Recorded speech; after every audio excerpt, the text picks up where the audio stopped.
Hi, I'm Heather from Knitpal, and welcome to your weekly update on our Tunisian Crochet-Along.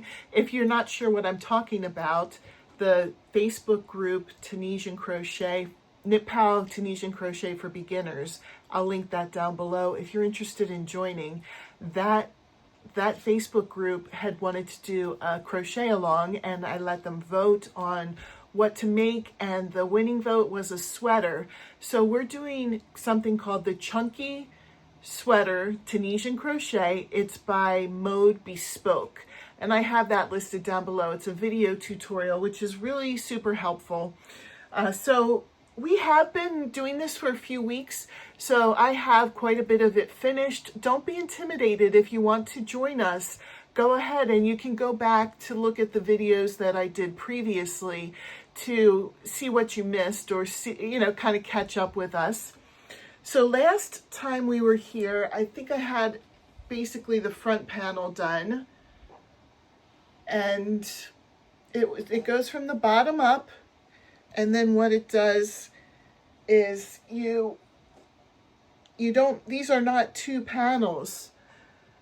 You just keep going here, and then you put a chain here, and then you keep going there, and then you do it the same length in the back. I'm not quite long enough in the back yet to have the back finished. So here's where I am. It's just about there. I have a few more rows. If you're curious what I'm using, it is an amazing yarn to use. I'm using the Knitpal Ombre Encore. The color that I'm using is white lavender, and it is an absolute dream to work with. I really feel like I just can't stop because I love the way this yarn feels in my fingers as I'm working it up. So I would highly suggest doing that. This is a nice bulky yarn.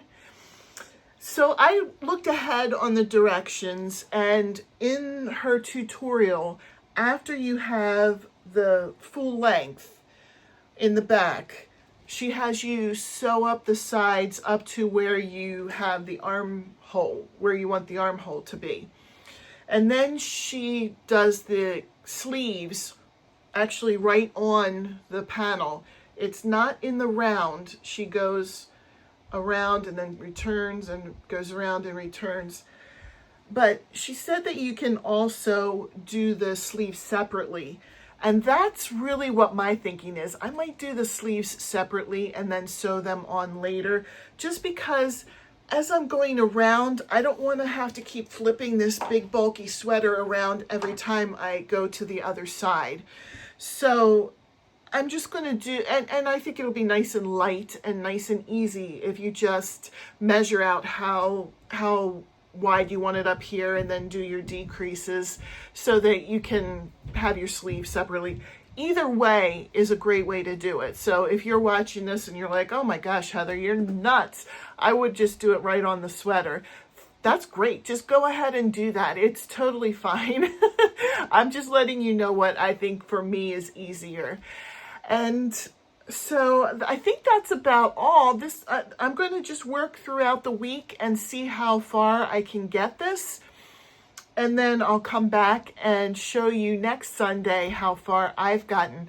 I would really love if you could show pictures of your sweaters so far, sweater progress, in the Facebook group. Because, you can see where I am, but I want to see where you are. So please show us some pictures of how far you are and what you've made, and then come back and join in next week and see where we are with it, and let me know where you are. You don't have to be at the same pace as me. It was just suggested that we do weekly updates on the YouTube channel, and that was suggested by the Facebook group. So I'm happy to do that. And I'm just showing you updates of where I am, and I want to hear about where you are. And thank you for watching. I hope to see your projects, and I hope to see you back next week. If you haven't subscribed to Knitpal's channel, feel free to subscribe, and you can keep up with other crochet-alongs or knit-alongs that we're going to have in the future. So take care, and I'll see you next week.